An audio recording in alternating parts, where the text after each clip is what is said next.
So again, the DOJ just mentioned reaffirming that independent businesses can put in mandatory vaccination policies, but there's a growing course of folks who are saying that the federal government should actually mandate vaccines.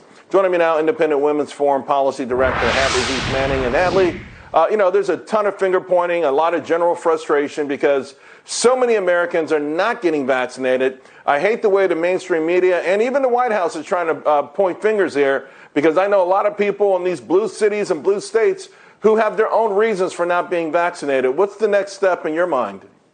Oh, I'm disappointed about the masking guidance from CDC because I have to say, not wearing a mask was one of the few rewards for getting vaccinated. And so by walking back on that guidance, they're reducing the incentive for people who might say, gosh, I'm going to get this vaccine. Maybe I'm a little hesitant, but I'm going to do it so that I don't have to wear a mask everywhere that I go. So unfortunately, I think that's a step backwards if the goal is to get more people vaccinated. And I'm always of the mind that we should encourage people to make their own personal decisions, give them the best information. But coercion and mandates should be a last resort.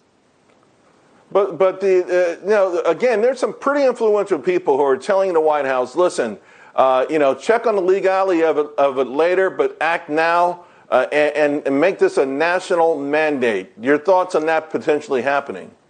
Oh, I think that's shouldn't be on the table. First of all, Charles, I think it gets into a much more gray area when we start to talk about mandates or requirements from, for example, private sector businesses, which was a part of that decision from the DOJ. I think that gets a lot more gray because as individuals have a right not to get vaccinated, they don't necessarily have a right to the services provided by businesses. They don't necessarily have a right to work at a particular job.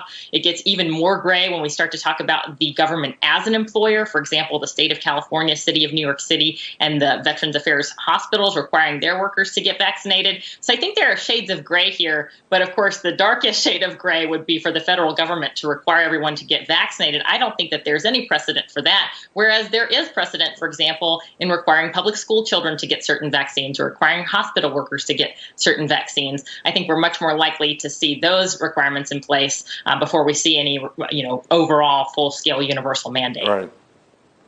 On that notion, children and wearing masks indoors perhaps as the only way that most kids might be able to go back to school.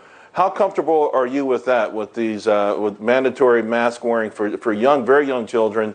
I suspect that might be the only way a lot of kids will be allowed back in school in September. Well, first of all, I understand that, for example, the Academy of American Pediatricians and some other groups that are really pushing hard for wearing masks in schools are doing it in part of an effort to keep schools open. And of course, I want schools to stay open, but I will say for the youngest children, I have 3 children under the age of 5. The World Health Organization has held since August of last year that no one under the age of 5 should be required to wear a mask. And so I'm with the WHO there.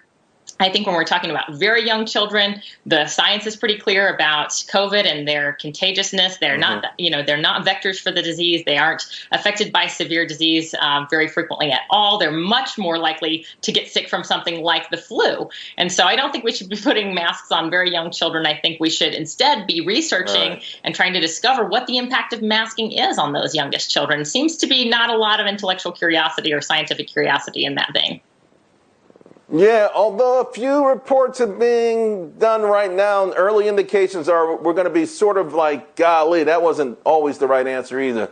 Hadley, thank you so much. Always appreciate our conversations. I didn't know you were up to 3. God bless you. Yeah, thanks, All right.